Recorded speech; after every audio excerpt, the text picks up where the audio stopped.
Արման շուտ պետք է հասկացած լինեի։ Դու քո կամքով ինձանից հեռու չէիր մնա։ Այսինքն քեզ ասել են, որ դու ինձանից հեռու մնաս։ Դրա փոխարեն իրենք քո պապային չեմ վնասի։ Իսկ քեզ տենց բան կարող ասել մենակ պապիկը, չէ՞։ Պապիկն է ասել։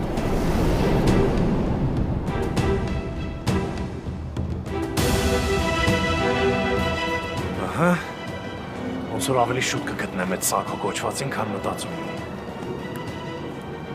Միսակ, այ Միսակ, պատասխանի շատ կարևոր է, ես հենց հիմա քեզ մոտ եմ գալիս։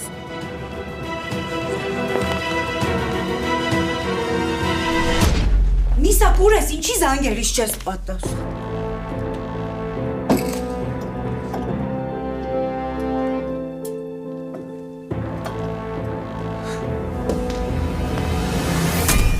Ծով աչքերի պատճառով այսօր Armenia Premium-ի եթերում